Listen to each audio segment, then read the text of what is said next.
Manchester United berada di jalur juara bersama Arsenal dan Manchester City untuk memperebutkan gelar Liga Inggris musim 2022-2023. Saat ini, United duduk di peringkat ketiga dengan 49 poin dari 24 pertandingan, tertinggal 11 poin dari pemuncak klasemen Arsenal yang telah memainkan satu laga lebih dulu. Walaupun jalur yang dilewati terbilang terjal, peluang The Red Devils merebut gelar juara secara matematis masih ada karena masih ada 39 poin yang diperebutkan. Sebagian orang terkejut dengan hasil ini, namun keberhasilan Manchester United masuk ke papan atas bukanlah sebuah kebetulan.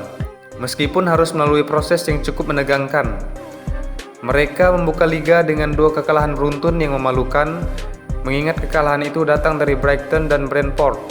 Lebih parahnya lagi, kekalahan dari Brentford diwarnai dengan 4 gol tanpa balas.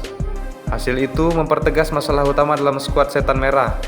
Setelah menderita 2 kekalahan tersebut, tim yang baru saja mendapatkan gelar Carabao Cup ini tidak disangka mampu berhasil untuk bangkit dengan mengalahkan rival abadinya, Liverpool.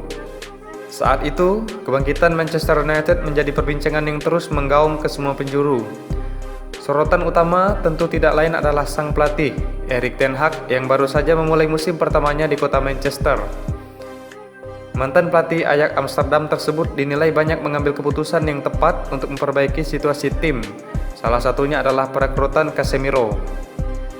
Pemain berusia 31 tahun tersebut didatangkan dari Real Madrid dengan harga yang fantastis, 70 juta euro. Banyak yang terkejut dengan harga itu dan beranggapan terlalu mahal untuk menebus seorang gelandang yang sudah berkepala 3. Terlepas dari perdebatan soal harga yang dikeluarkan oleh MU, satu hal yang tidak bisa dibantah adalah Casemiro mampu memberikan kontribusi besar terhadap peningkatan performa Manchester United musim ini. Sebelum Casemiro datang, pasukan Setan Merah sudah memiliki 2 gelandang bertahan, yaitu Fred dan Scott McTominay. Sejak musim 2019-2020, 2 pemain tersebut sering diandalkan mengisi peran sebagai gelandang bertahan. Padahal, pada saat itu terdapat beberapa pemain lain, contohnya adalah Nemanja Matic yang bermain pada posisi dan peran yang sama. Selama kurang lebih 3 musim berpasangan, lini tengah Manchester United sulit dikatakan spesial, tapi tidak bisa disebut buruk juga.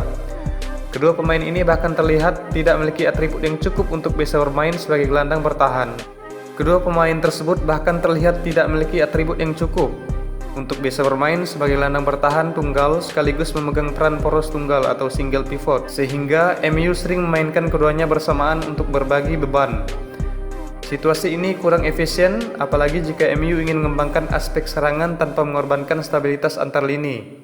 Hingga akhirnya, kejeniusan Ten Hag menemukan gelandang bertahan yang jauh lebih mandiri dan pilihannya jatuh pada diri Casemiro. Berkat kapabilitas serta pengalamannya selama bertahun-tahun di Madrid, Casemiro dinilai sebagai gelandang yang cocok untuk mengemban tugas yang sebelumnya dibebankan kepada Fred dan McTominay.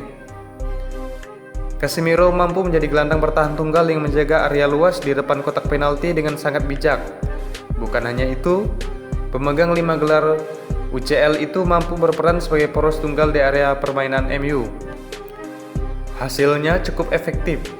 Tidak hanya solid dalam bertahan, dari sisi serangan, Casemiro juga cukup banyak terlibat dalam distribusi bola dari tengah ke depan. Ia tercatat menciptakan 305 umpan ke area lawan dan 102 umpan ke sepertiga akhir dari 17 pertandingan yang ia mainkan di Liga. Dari sisi bertahan, Casemiro termasuk dalam kategori sangat kuat dalam melakukan duel. Ia menjadi gelandang Manchester United yang paling sering memenangkan duel udara, yaitu 68,1%, memenangkan 73,3% tackle, 22 intercept, dan 107 ball recoveries. Catatan tersebut adalah salah satu yang terbaik di antara gelandang bertahan lain yang tampil di Liga Inggris musim 2022-2023. Berkat kenyamanan yang diciptakan Casemiro, Ten Hag cukup leluasa untuk menerapkan berbagai variasi taktik. Saat Eriksen belum menepi karena cedera, MU bisa bermain dengan poros tunggal. Taktik ini mendorong Eriksen lebih ke depan bahkan sejajar dengan Bruno Fernandes. Ia juga bisa memasangkan Casemiro dengan Fred untuk memperkuat lini tengah. Melihat pertandingan yang dimainkan MU musim ini, bisa ditarik kesimpulan jikalau Ten Hag lebih sering menggunakan formasi dasar 4-2-3-1. Meski demikian, penerapan di atas lapangan bisa bergeser menjadi 4-3-3, menyisakan Casemiro sebagai poros tunggal. Skema ini terbukti paling efektif dan cocok untuk menghadapi sebagian besar tim di Liga Inggris 2022-2023. Mereka meraih 12 kemenangan dari 20 kali menerapkan skema tersebut. Dalam beberapa pertandingan, Ten Hag beberapa kali menggunakan formasi 4-4-1-1, terutama ketika menghadapi lawan yang dominan dalam penguasaan bola. Perkembangan MU adalah interpretasi dari kecerdasan Ten Hag dalam menemukan solusi dari permasalahan lini tengah dan lini pertahanan dari The Devils yang menghantui tim ini selama bertahun-tahun.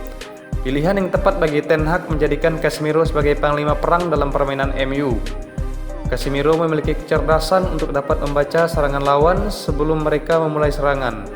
Keistimewaan ini sangat bermanfaat pada situasi transisi dari menyerang ke bertahan. Dari inilah kita bisa melihat Casemiro benar-benar mampu menjaga keseimbangan dan kedalaman. Sudah terasa lama MU menghilang dari perburuan gelar juara di kancah Eropa. Bahkan untuk merengkuh gelar Premier League pun sulit untuk diwujudkan semenjak Sir Alex Ferguson melepaskan jabatannya sebagai pelatih The Devils. Mental juara perlahan memudar dan menghilang. Masalah mental ini terbaca oleh Erik ten Hag. Mantan pelatih Ajax Amsterdam tersebut menerapkan pertimbangan mental juara dalam merekrut pemain di bursa transfer musim panas lalu. Anthony dan Lisandro Martinez yang merupakan andalan Ajax Amsterdam telah merasakan menjadi juara di Liga Belanda. Sedangkan sosok Rafael Varane dan Casemiro tidak perlu dipertanyakan lagi. Varane bahkan berstatus sebagai salah satu pemain penting yang membawa timnas Prancis menjadi juara dunia tahun 2018. Kehadiran Casemiro tidak hanya berpengaruh terhadap penerapan taktik, tetapi juga merevolusi mental. Mental juara yang Casemiro bawa ke ruang ganti sangat membakar motivasi rekan-rekannya.